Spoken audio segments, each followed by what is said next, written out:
very easy. But I wanted to start by telling you, I got an email from this fellow the other day, and I remembered I'd gotten an email from him back a year ago that said, hey, thanks for this presentation. I'm starting to put it to use on the air. And he wrote me 2 days ago, and this was his email from a couple days ago. It's been a great year of multitasking. Got worked all states in 190 days. Biggest surprise has been 60-meter activity. I looked at his log. There's 1,600 JT65 contacts, and I don't know how many countries are in there. This was also my experience with this mode, which is why I wanted to share it with everyone else. And some of the specifics. This is why I like it. Well, there's a couple of reasons. I'll share some of that too. So I wanted to start with that a little bit, which is kind of interesting. He said, Rob, go ahead and share this, because I think it's really great, and I agree. So let's see here.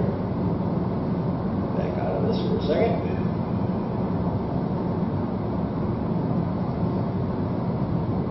Bring this up. Don't dare bring it up first because it just takes over everything. There we go. So this is JT65. Basically what we're dealing with is in the 3 kilohertz wide bandwidth of a voice signal, and it's just audio tones within that. So you see, this is kind of what it looks like on a computer screen. We'll go into more detail on it. So first of all, what is it, and what does it stand for? The interesting thing is the guy that invented the algorithm is Joe Taylor, and he K1JT. So there's a little bit of information about him, but he had developed this mode mainly for weak signal meteor scatter work, and this is kind of how it was developed, and it's used that way a lot. The folks doing EME work use this more than anything else because of its ability to really pick out signals out of the weak where you can't really hear them. So, and since then the HF people said, well, I can put that to work, which is how this came to the HF band. When you hear the term JT65A, JT65A is for use on HF. So there's no real difference. It's the same mode. The reason we have a difference a little bit, JT65, and I don't know what the other ones are right off because I haven't used them, but some of them are specific to meteor scatter and whatnot, and the screens look a little different in the software because it gives you like tracking of the moon and some other information, right? So, I was at that presentation. You talk about meteor scatter within a very short window of time. The yes. move out within a longer window of time, the frequency is not as critical. Right. And he went into all of that. Yeah. Yeah, that's some year until it actually works. Yeah, right. So a little bit more about it. First of all, I want to talk about the interface a little bit because it is a voice signal. It is the same as a voice signal. You're just laying in tones. In it, what we use is it's a sound card interface to a computer, and I wanted to show a couple slides about that real quick. If I can get the mouse to work right. So if anyone has already used FL Digi to do any PSK modes, you hear about that all the time. It's the same interface. We use the exact same thing. So what does that mean? It means you can do it without any special interface. Oh, I'm sorry. This is what I mean, that software just takes over. It's hard to, without killing the darn thing, to show anything on the screen. That's better. So this is called acoustic coupling. Basically, because it is just a voice signal, you can take these tones and put them into the microphone on your computer, and this software will decode them. You can see what you're missing if you don't have an interface. The same goes the other way, except for you got to push the little push to talk on an HF radio, usually, to send these out, put them up to your speakers. That does work. It's accomplishing the same thing when you go through a sound card interface. It's just doing the push to talk for you, instead of someone pushing a microphone button, right? But that's the general concept we're talking about. The most common interface to use is a Tigertronic signal link. Those are made just for radios, and the reason that if you want to do a direct interface, you get the push-to-talk functionality. The advantage of that is they make cables specific to your radio. What radio you got, they make the cables, they give you the pinout, you can buy the little chip. I'm going to compete with that. But you can, you got the little chip that goes in it. I thought you was big. Yeah. Thanks. So you got a little chip that goes in that signal link box that matches your radio as well. It does the pairing for you. You can put wires in and do it yourself, or you can buy the one made for your radio. So which is why people use this. It makes it relatively easy to do that interface. They run about $100. So the other thing too is when we're talking about these modes on HF, they're in the digital part and the CW part of the band. So if you're holding a microphone to a speaker to play the tones, and there's a lot of voices in the room, you're transmitting voice where you shouldn't, which is why people do this. You got a really quiet house, have at it. And also, it's up for Windows sounds. Right, Windows sounds and everything else. A lot of people are tempted to use the interface on a sound card built into the computer. The problem with that is they weren't built for that, and every time you adjust your sound for listening to music or whatever else you do on your computer, you're now throwing your settings all off on your radio. So, which is why people put a separate sound card in for this. People have done it, and it does work, but keep that in mind. These are what those little chips look like that go in the signal link, or the little jumpers as well. So, any questions on that before I move in? That's kind of what the interface looks like. Those are the interface options for this. I don't want to go too in depth because I really do want to spend the time on JT65, but it's important to kind of understand what we're dealing with in terms of the interface and the sound that we're using here. So, any questions on that before I move into more of the specific JT65 stuff? All right, I'm going to open that presentation back up. I apologize.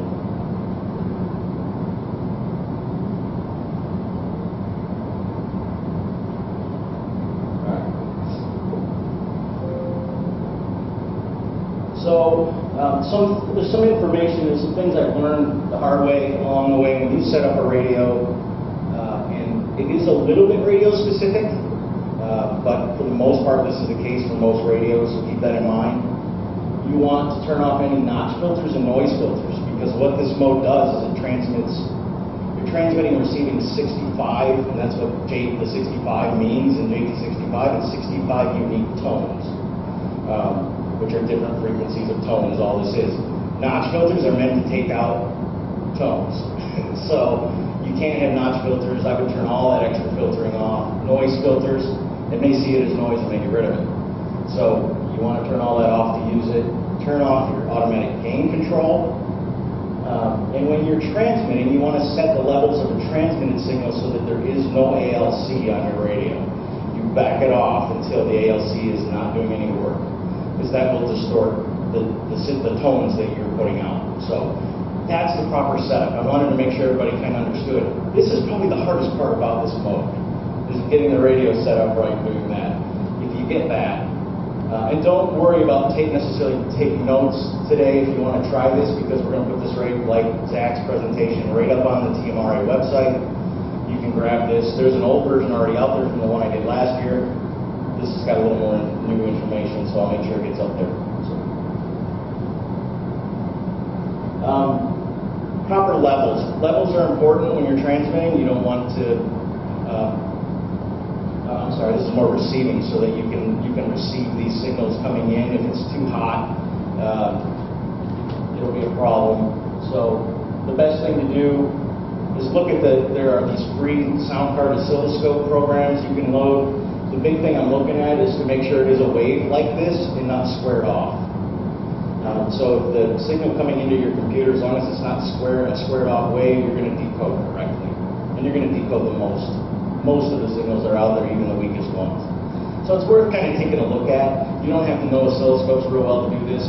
You mess with it, you can see the signal coming into your computer. If you have something that is a rounded off wave, you're okay. So I did want to mention that. So there's a couple different programs now. it's becoming a little more popular. So there's a couple different programs, different from last year I did this. I used WSJT-X, and I think when I did this presentation last year, I used JT65-HF, which was the program of choice then. Like everything else of these modes, it seems to change as quickly as new features come into play. There's the new one, JT65DX, or sometimes it's just called JTDX. That program is interesting because it does have one small feature that the others don't. It gives you, and we'll talk about that a little bit when I get to that part. They're virtually the same, they do the same thing. But I prefer WSJT-X because it'll let you do some other modes as well. And when the modes show up, these new modes that are similar to JT65, they tend to show up in the WSJT-X software first.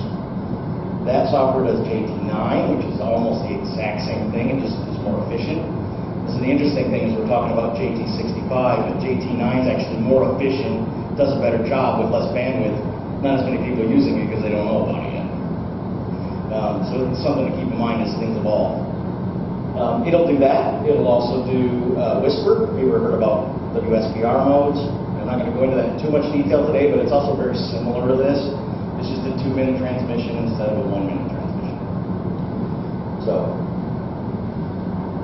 feel free to catch me too. I'm going to go over a lot of material relatively quickly. If you have any questions about any specifics here, or feel like you understand a lot of this at the end, but there's just one little piece I don't get, hit me up. And we'll make sure you get the answers you need, because I really think it's pretty easy to implement overall. What does it sound like? It sounds like music. My wife asked me when she first started, I was listening to some kind of Asian music or something. She didn't know. My wife said the 65 monkeys playing the 65 separate monkeys. Yeah, right. Let's see if I can get the sound configured correctly here. Why is that not playing sound? You did earlier today.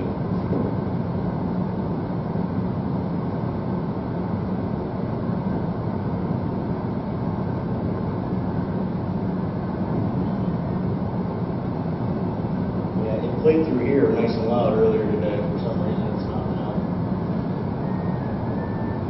Now you can kind of hear that. Can you hear those tones?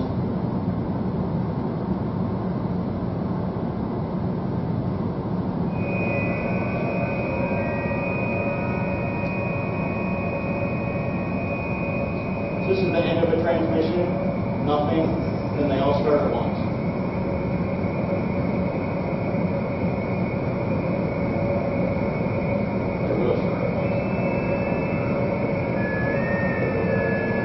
Hear this on the band, all those unique specific tones, that's JT65. It's very unique, so you can't miss it. And I'll talk a little bit about where you find it and how that works in a bit as well. Did you say the bandwidth is 175 hertz? Yeah, the individual, and I'll bring up that screen in a bit, the individual conversations are only 175 hertz wide. That's why you can fit a lot of conversations into 3 kilohertz worth of bandwidth. That's the beauty of it. Where you can talk in voice, you can fit, I don't know how many of those, we can do the math, but 65 tones of different pitches. correct. 65 tones of different pitches is what you're hearing. More than one tone at a time is being transmitted? One tone at a time. One tone at a time. Yep. And obviously that tone has to be a tone less than 175 hertz.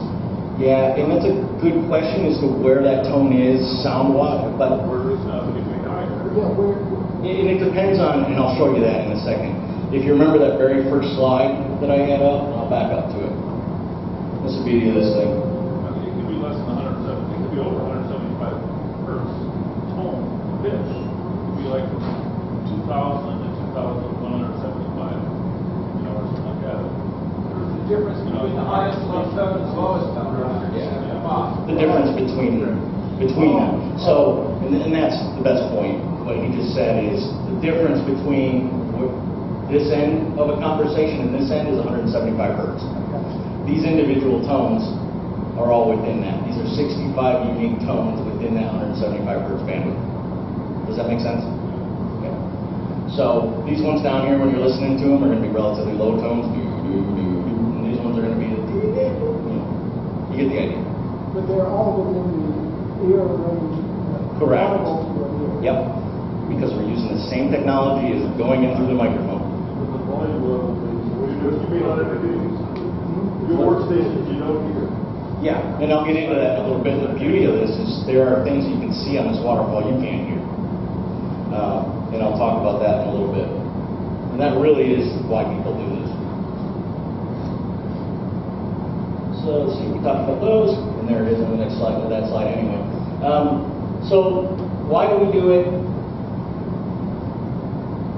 Over the course of a 1-minute transmission, where you're only sending 13 characters, over the course of that minute, there's so much redundancy in that the other station can miss 80% and still decode you. Wow. Right? And that's the beauty of this. Besides its ability to hear down in the noise. I don't think there's any other mode that can do this. Which is why every time I turn it on, there's DX everywhere, even in the worst conditions. So that's why it makes it a perfect low power mode as well. It doesn't take a lot to be heard. I only bump my power up above about 20 watts if I'm trying to work a DX station and know I'm competing for some DX, and that's the only time I'll do it.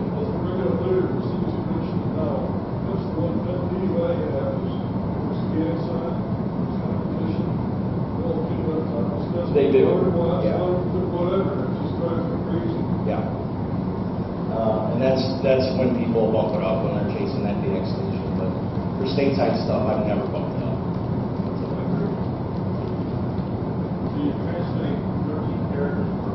About 5 seconds per character. So let's talk about that for a second. The transmission actually lasts 46.8 seconds of the minute.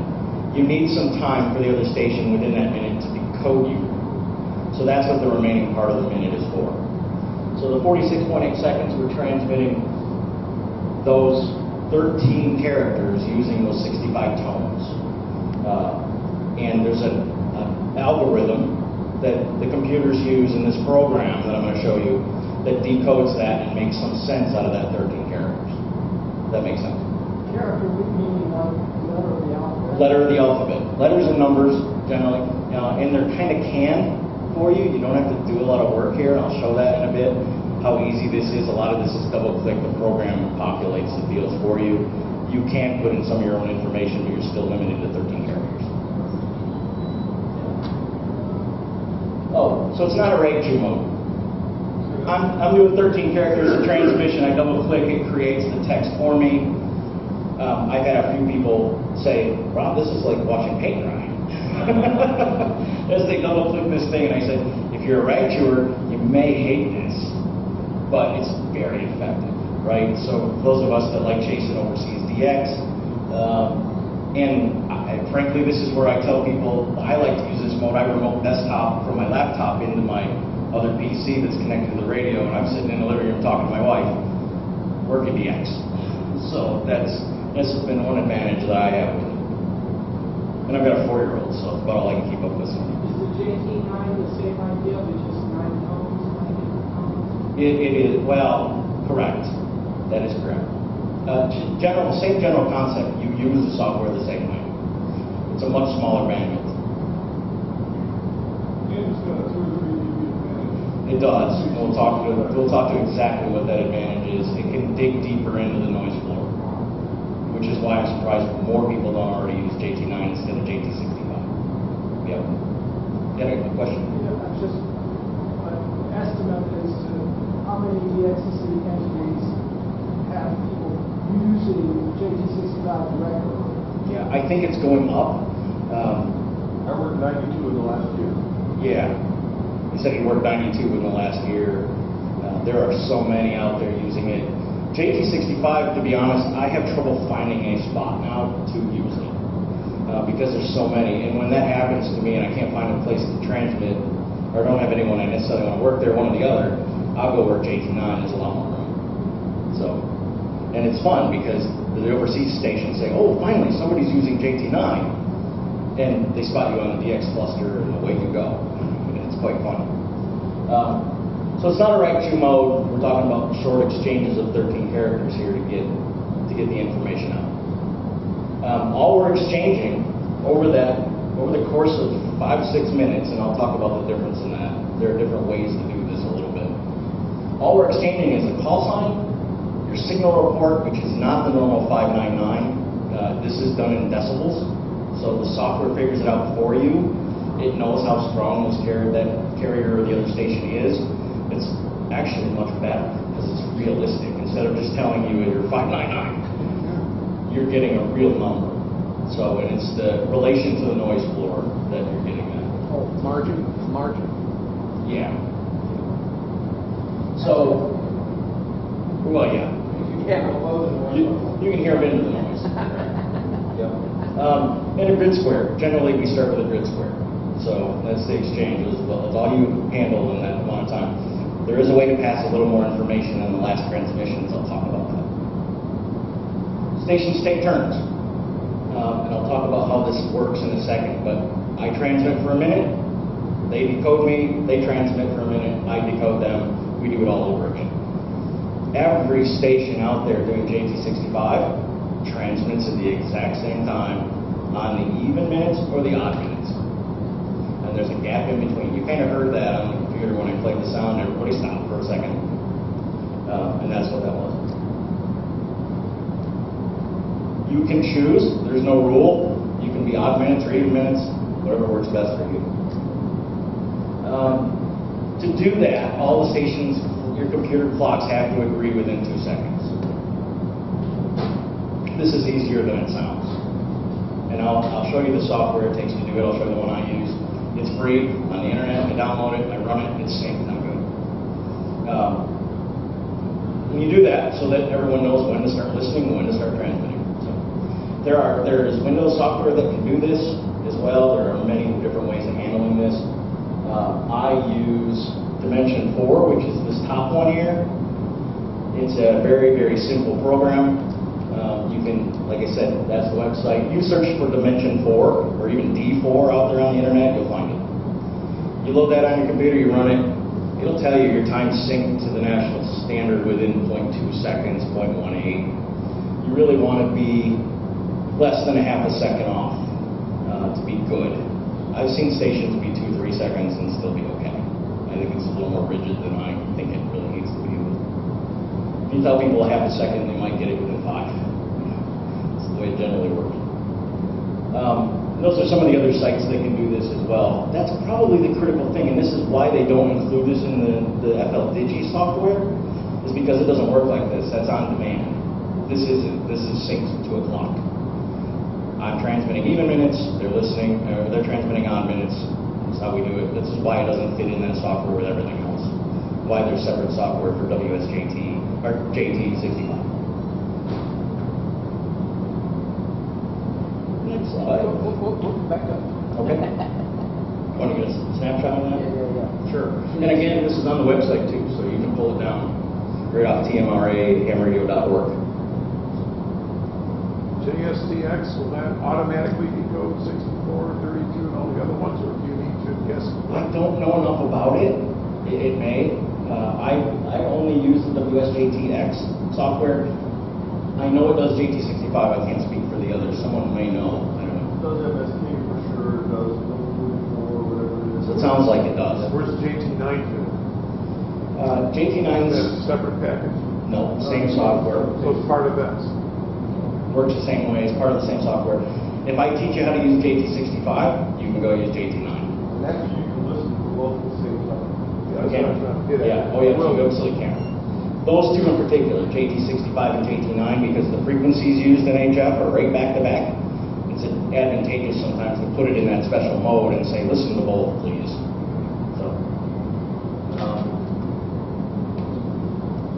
So, like I said, I prefer WSJT-X because it can do all those modes. It generally shows up there first. That's why I use it. Let's see. So the exchange. I want to share with you what the exchange looks like. And I'll tell you how it's done. It's so simple with 13 characters. This is my transmission. And it doesn't have to be 13 characters, this is what you're limited to. And by the way, I probably should have started by saying, I'm Rob, KBAP is my call. Spaces count. Spaces count, absolutely do. And you have to know that, because it can screw you up. Some of these software packages will let you put in more, but it's only going to transmit 13. So all I have to do is I put my call sign into the program, and I put my grid square into the program. All I have to do is click a button that says CQ. It populates that for me. And all I got to do is turn on the transmit feature. So this is how easy this is. That's my first transmission out. It takes a minute, well, 46.8 seconds, right? 48.6. This is the reply. This is it. I just pulled one out of the logbook. This is one of the replies that I got back when I called CQ. You can see it on the waterfall. I can see someone's answering me because within that 175 hertz, someone's lined up right on where I was transmitting. That's an answer to me. I know that's coming. I just got to wait a minute to see it.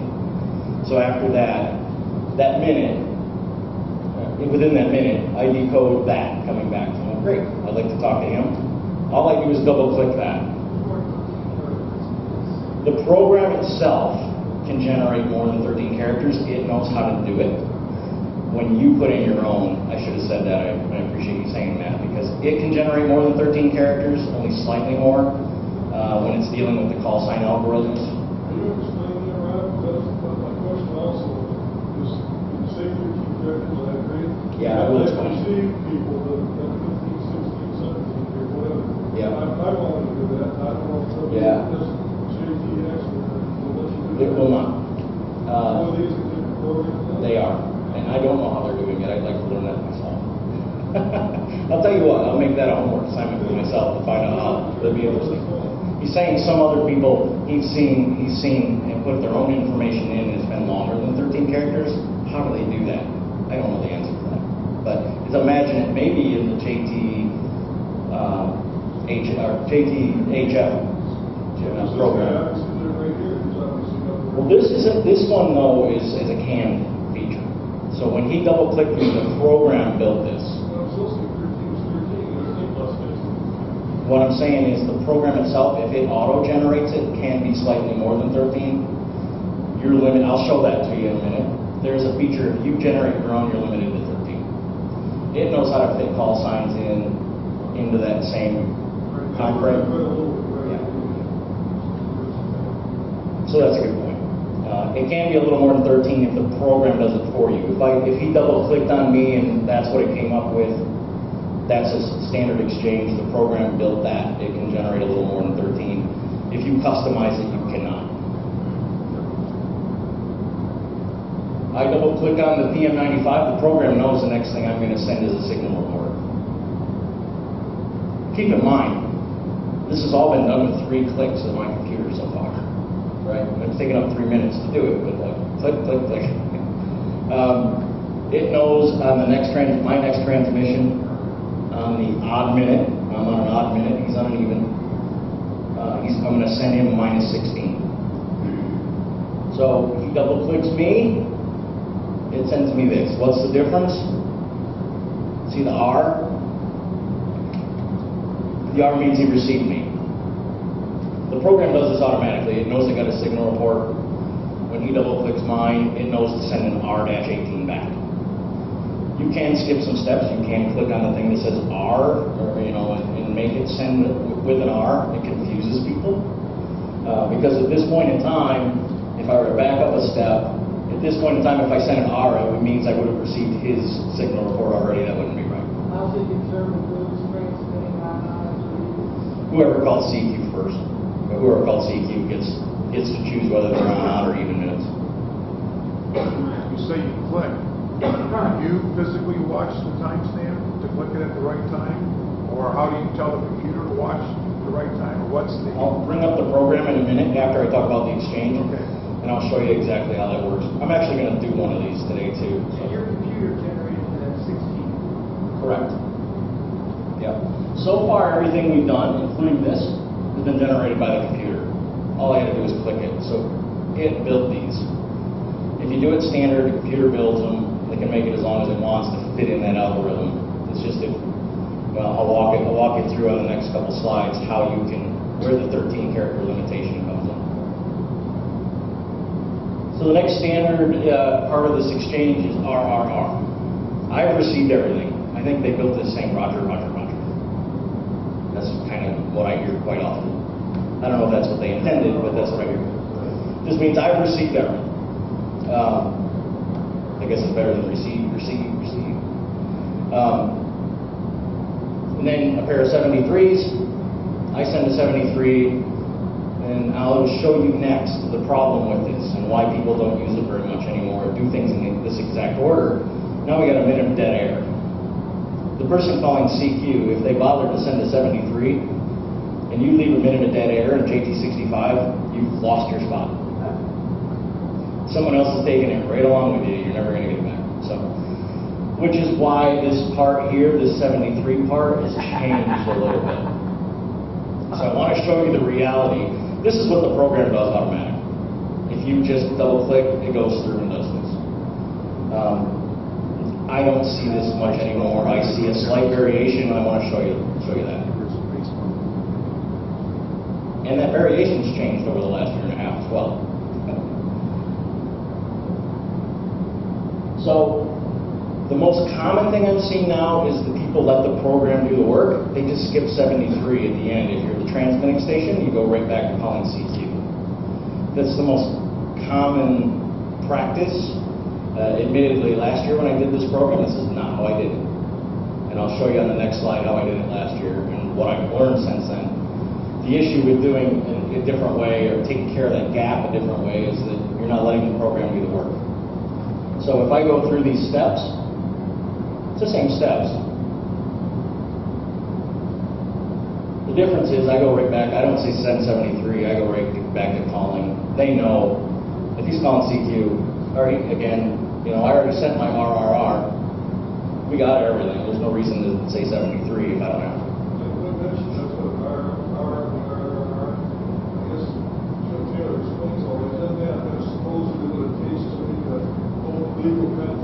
Right. Yeah. You're saying basically Joe Taylor said that's what makes this a legal done deal is that RRR. You're right. So I can go back to calling CQ. This is the most common practice now, so that there's not that minute of dead air in between there anymore, and no one's going to take your spot because you've been using it.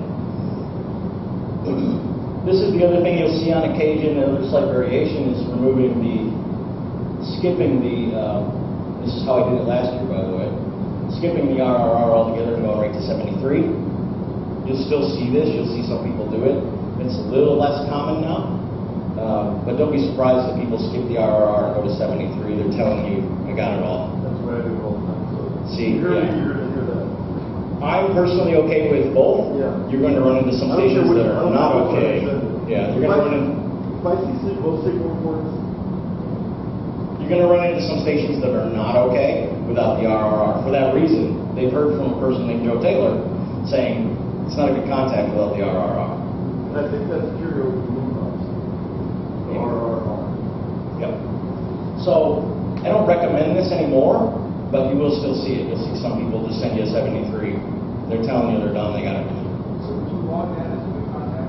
Personally, yes, I would, but there are people that won't. In fact, they keep sending their exchange. And by the way, if I don't decode this, what am I going to do? I'm going to send this again. I don't change anything in my computer. I don't double click anything. The next transmission is just going to send the same thing to him again. Right? So if I back up, I'm stuck at this point. I never get his reply, the R18. I'm just going to send the -16 again. I'll do it a couple times. Because if they're weak signals, really weak in the mud, it may take me a couple times to decode it. Especially if my reception of him, if this was -22, 23, I didn't get him very good the first time, so I'm just going to retransmit that a few times. I give it a couple of chances. And then I was like, I'm just wasting everybody's time now. I'll move on. What range would those normally be? I'll go into that on another slide. Absolutely. So there's an exchange. There's a short version as well. When you're working some weak overseas guys, you may see them come right back to you with a, they're not going to bother to send you a grid square. You can look at them. It's not required.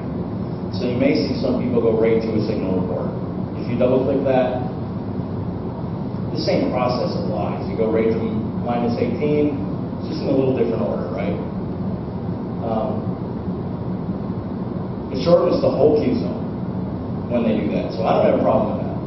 So you will see that as well. Some people come right back to you with a signal report. They're just shortening the gap up because they know the chance of getting through the whole conversation is going to be hard. You want to send some additional information. This is where that comes in. How does that work? Not a lot different to this point. It's the last transmission. This is where you have that 13-character ability to put in whatever you want. Something to keep in mind, when you're transmitting whatever you want, you're not transmitting your call sign. So hopefully you're then preparing to call CQ again in the next round. And that's why it's okay. So how do people know it's even me when I do that? Because it's in the same place. It shows up for them in the same place on the waterfall, is what we call it. So they know it's me. And it's in the right place in the conversation for a comment. So this is an example. I'm running 10 watts on a dipole, and please log me in logbook of the world. You'll see those kind of things over and over. That's what they mean. So you'll see EQSL, QRZ. That's what they're doing, is they're asking you to log them. They look you up. All these guys are doing digital notes. They'll look you up. They'll know your name. They'll look you up on QRZ. So you don't be surprised. I'm never surprised to see TU Robert. You know, I see that quite often. That's what that looks like. That's your only chance in that transmission to send a little more information if you want to. If you fit it into 13 characters, whatever you want. I've seen some real creative things in 13 characters. So, one caveat. If you're going to call and you're looking for that one state that's left, with the way this software is built, you need to know how to format it. So if I want Vermont, by the way, Vermont was the very last word-call states that I needed in JT65. Why? This is the correct format, the one on the top. The software on the other end expects your call sign to be in that second spot. If it's not, they think your call sign is VT. So it can show, I don't know what VT is. Anybody know? For a call sign? Right. So the prefix of VT, I don't know what country they think I'm in. Right? Yeah, maybe. So that's what it'll show. So Hong Kong's on. So the only way you can do this is to enter the information yourself. So it gives you the leeway, but you want to format it right if you do that. A lot of people do call for a specific state at that point. See what you can get. Portable mobile, this is the last variation, I promise. And the reason I include them is you can go back and look at the slides if you ever want to do this. A lot of times if you have an extra thing in here that you want to put, down in Puerto Rico or something, you can put this in here in the CQ manually, and then you just strip it out for the rest of the conversation till the end. That's generally how it works. Otherwise, the software can't handle it for you. So, when you're looking at the exchanges that happen in JT65, this is what you see. And this is what they mean, which is why I put this slide in here. CQs generally always show up in green. You can configure these colors or whatever you want, but generally speaking, the default is it's green. This is the minute, 0407 UTC. The minute before was here. And this was a slide from last year, by the way. This was done out of the other piece of software, but it's all the same information. Your sync codes. There's a synchronizing tone, and basically what the synchronizing tone is, I talked about 65 tones. If you remember that the waterfall, there's that left line on each of those conversations. That's a synchronizing tone. So I don't think it's every other tone. It goes back to the synchronizing tone again. Sometimes you see the synchronizing tone, but you can't see the other tones on the waterfall. you'll see the line of synchronizing tones all in the same frequency. This sync is just a measure of how well synchronizing tones are being received, and the higher number is good. Signal strength in dB, in JT65 it can go down to -26. If you're down there in that area, chances of you receiving them on the next transmission aren't really good. But so you may miss them.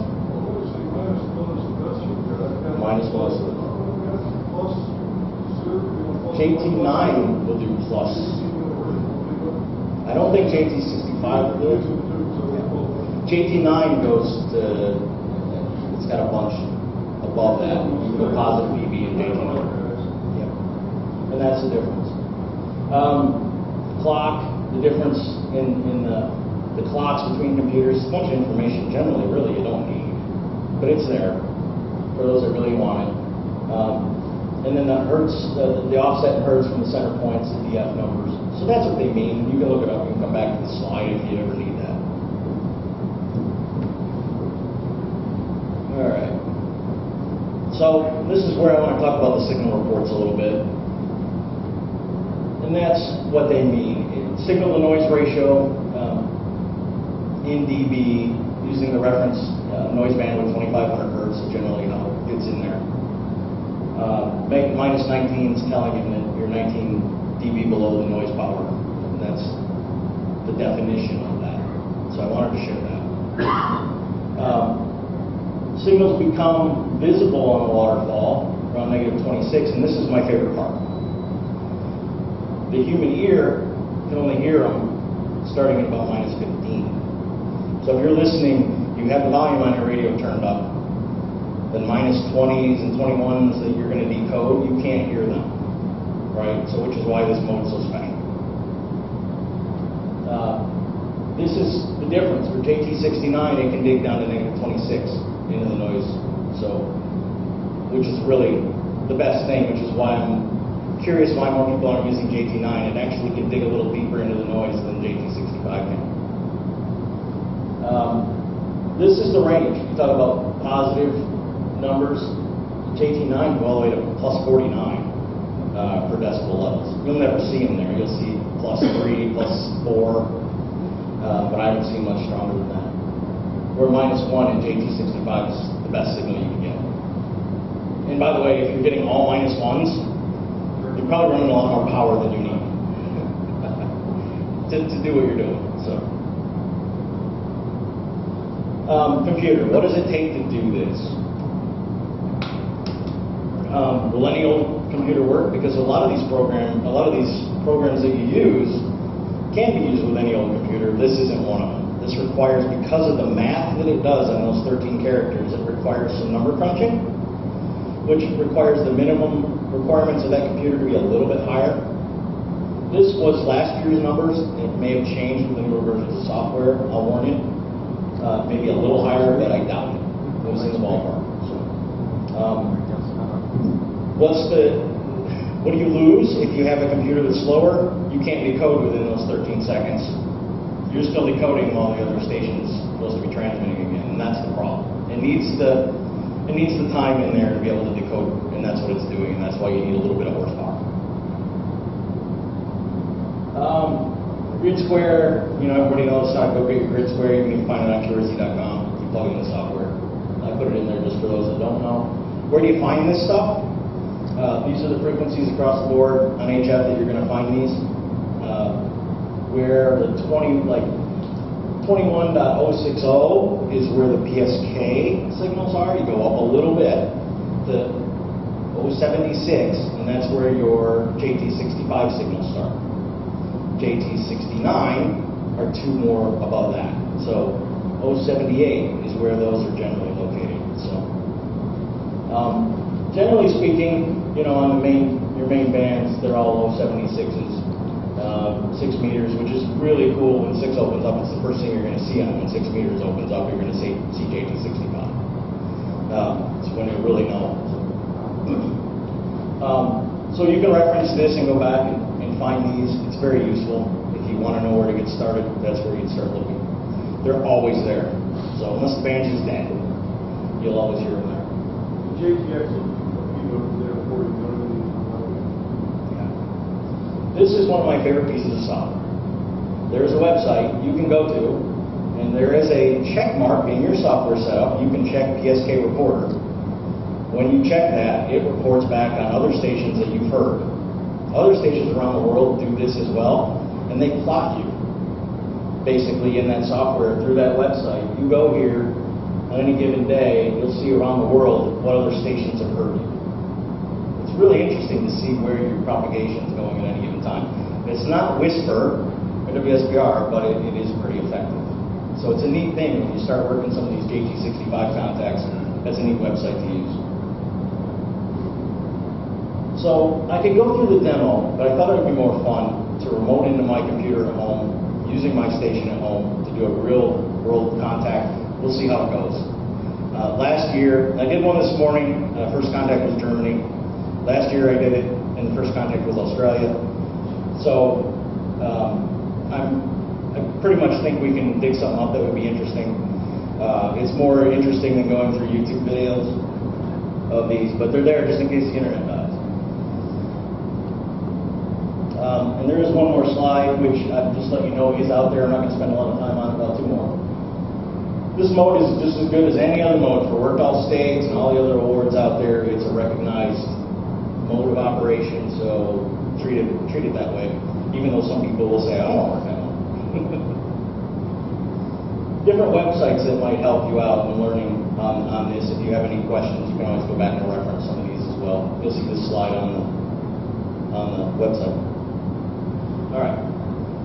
Questions on that while I bring up the remote software? What happens if 5 or 10 stations call you at the same time after security? The neat thing is, it's decoding ability. If 5 to 10 stations call me at the same time, I might see 2 or 3 of them. You will see something. I will see probably more than one, often. Well, the same thing, it's the first time, I'll say to you on this frequency, very rare occasion, somebody will answer me, I'll see a light for red, Yeah, it'll be. over there. Why is that? That's me. Because I don't want to run off the Wi-Fi sitting on 5.1 though. So I'm calling down there. Yeah. And I mean, when I'm clear, you're going to come back to me. I should have told you all that. Now you guys are going to.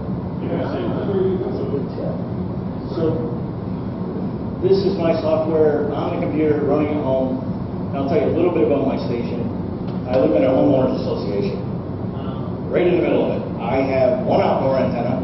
It's a 43-foot tall wire antenna that goes straight up in an oak tree that looks like the oak tree. It's end-fed. I don't even have any radios run with this particular antenna. All my other antennas are attic mounted. I have a big attic, so I get away with a lot, but it doesn't take a lot, which is also why this is one of my favorite modes. Because you can do it, if you have a great antenna set up, imagine what you can do. I watched the screens and the decodes of some people that had some really nice antenna setups, and their whole page is full of decodes, and I'm so jealous. Or I get 12, maybe. I'm happy with 12. So this has been running a little while. Been running all night, actually. This is the conversation I had this morning up here with DL2 when I first got here. Is UTC time today. This software is set up where it's in red. It's them talking to me. In yellow is me talking to them. Green is, it'll show green anytime a station is calling CQ. And on any given minute, you can see how many decodes it just made over that minute. These are some of the ones that are calling right now that I'm receiving on my little long wire verb. Guys, this is why I do it. If you're into working VX, there's no easier way to get some really cool places you couldn't get on. So we'll try one of these, and I'll show you, and I do this so I can show you how easy this is. And you see the waterfall at the top. These are all those unique, and you see them overlapping, right? Nobody knows who else is talking at the same time. So you see these overlapping, this guy's overlapping with this guy, here's one here. They go, there's a marker here, I can see a conversation here, probably one here, big one over here. If it's in red, it's stronger. You see all the decodes here, and you can see where they're at on the waterfall. You see the frequency 1039, There was a PD0LK that was called, 775 on the waterfall, so I used one of these that just decoded. So all these guys coming in on 20 meters every minute. So we can call any specific one of them and give it a try. This is an interesting comment there. It says send 0KIN. That's pretty neat. Before I go into a demonstration of this is your place where you can generate your own. This is where I can put in my up to 13 characters. If I click that box called free message, I'm going to transmit those 13 characters the next minute. Otherwise, generation message, I click CQ to get started, and then if I double click their reply, so up here, they answered me, I double click that, it auto-generated this. Double click this, it auto-generated that. I don't have to do anything, it puts it in here. You can auto-generate those as well just by clicking CQ, DB, RRR. It'll put those in there as well. That's what's going to transmit on the next minute. It'll populate that in this box. This is your spot to put in whatever you want. If I just want to work DX, I do that. I'll put in DX. Only the DX stations are supposed to call me. And they know that. And it works pretty well, which is why I use it. Otherwise, everyone will. A couple setup things in here to get the volume levels correctly when no signals are present in those in-between times when decoding is happening. I move this little bar up and down so I'm sitting at about 30 dB. That tells me that's the perfect middle range of this, so it can decode the best. So I would suggest that. I've been told that many times. Set this at 30 dB when there's no signals present. You're going to be in the right place. That's how you get the audio level perfect. So you have an option here. You can set, I want to transmit on the evens or odds. That's where you do it. If you're answering somebody, it doesn't matter. It'll do that for you, which is what we can try. Or we can just call CQ if I can find a room. There's not a lot of room. Maybe over here. This guy calling CQ. This window, what's the difference between this window and this window? This window is on the frequency that I'm at currently. So if I click on the waterfall, and I want to transmit on 800, it puts that red bar there. That's where I'm going to transmit. And that's where I've got overlapping windows a little bit here, so it looks a little funky. That's also going to populate this side over here. This is only the things that happen in this little place right here. That's my current conversation. I'm using 1.6, and I'm upgrading to 1.7, which is TMRA. I don't see 1.6 is yellow. So where's the yellow? The yellow just, you're talking about these here? The receive frequency of the yellow there, I don't see that on version 1.6. On the receive frequency, I'm not. Oh, this yellow is just a configuration in there. This is the standard generic for anytime I transmit. So I transmitted that. Well, that's like it says that 1.6, that's what you started with 1.6, Mhm. upgraded. Yep. So you can do it with 1.6, so what they said. You can configure that to be whatever color you want. But there's no reason to not do it at 1.7. Yeah. I may have configured it at some point, to your point, and upgraded it, and might have kept my colors. Do you have a big learning curve as you upgrade to 1.7? Not really. The reason for it is I could go between these different software packages. The functions are the same. It works the same no matter what. Yep. There's a few things in here I don't use very often. It auto does all of this for you. You don't really need to look at it too often. You can change it so that you're transmitting on a different place you're receiving, and that's what these two bars do. I never do it, but you could. Some people do just to get out of the noise. So they want to receive in one spot or transmit somewhere else where they got competition, they might try that. Otherwise, these are the buttons you use to do this. So the configurations up here under configurations, you'll set and we'll go through that in a little bit. But Why are there two transmitters at 11.6? two transmits at 11:26. Oh, because I forgot. I was talking to somebody that came in. And here's what happened. And there's a lot of little intricacies like this you'll learn as you go. So basically, they answered me, and then what my computer do, since I did nothing, it went to send the same thing again. I never double-clicked them. So it went to send them the same thing again. I said, whoa, whoa, whoa. So I switched it real quick to send RRR instead. So you sent that saying you canceled the first one? I canceled the first one, started that. That's exactly what I did. Thank you very much. My wife's leaving. I went through this last year, and I went home and started immediately, and it's been fantastic. Yeah, hopefully this helps demystify a little bit. Now, there's one thing he didn't tell you yet. Find out how long it takes you to get out of your seat, go to the bathroom, and get back into your seat. He's right. You can do this stuff quickly. So, any questions on that? I guess one other thing I want to share. To enable my transmitter, there's a button. If I decide quickly, my wife says, I need you here now, I can de-enable it so it won't transmit on the next minute and let it keep going. If I hit halt transmit, it'll stop anything I'm doing right then and there. So those are the difference between those. I can shut off the next transmission, which is this button. It'll shut off anything coming, the next scheduled minute.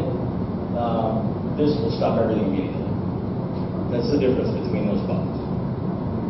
And as soon as if I'm on transmit evens, as soon as I enable that, I've got this, if this selected is the standard CPU, or this one, it's going to start sending that out the next even minute. Does that make sense to everybody? Want to try one? So there's not a lot of room without making so many. You can see all these markers, there's so many of them. So I probably will just call this guy in Italy. You can see the time. There it went. No, I meant to enable it. There it went. Where are we looking? You have to listen to my 65 tones, right? Where should we be looking? So it's transmitting. The waterfall stopped because I'm transmitting. And right here is where I'm transmitting. All I did to send that out is I double-clicked this. I double-click that, it moves me to that automatically to this spot where he transmitted. It sets up my answer to him for me. It did all of that. All I did was enable the transmitter, and I double-clicked the CQ over here. The next available minute, it sent that reply. And you can see why he said it. You just got to know how long now if you have a minute to go to the bathroom. So we'll see if you heard us. And I apologize, last year the sound was coming back through, and I'm not sure why that's not working. This year you're not going to hear 65 tones. I wish you could. You just hear a lot of mess, you hear all those sounds. Are you going to hear the reply on the right side? And it doesn't look like he is replying. Well, maybe he is. Maybe we. So it sent this. His call sign, my call sign, my grid square. Not yet. Sorry? So when he sent CQ, he had his grid square already in the CQ. I already have that. Well, there you go. There's less than case, so he's got more than 13 characters.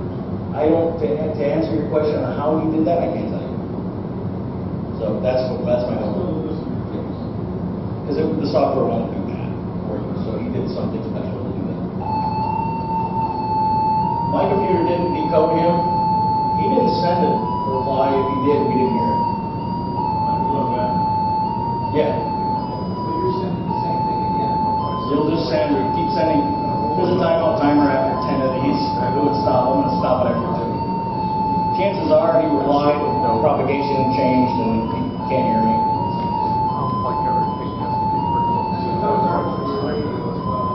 Yeah. Yeah. And the sound and the screen and everything that's running is on my PC at home. I'm just remoted into it. So you listen to the tones all the time? You can turn them off. They're only there for your benefit. I don't listen to the tones. I can tell it's transmitting. I look at the power meter. or log into HRD or some other software that I can look at the power levels on the radio. There's different ways to do it. Mine's a 91, Icon 9100. It's the Shack in a Box, which I tell everybody the reason I got that radio is so that my wife thinks I own one radio. So how can I possibly have spent much money? It's one radio. I can't be the only one that does one. So I don't see him. I know I'm not getting a reply, otherwise it would be centered right here.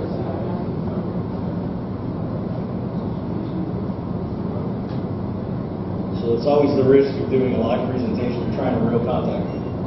Where's being drawn your contacts? It doesn't.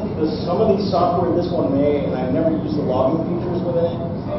Can do some logging for you. I've never used them.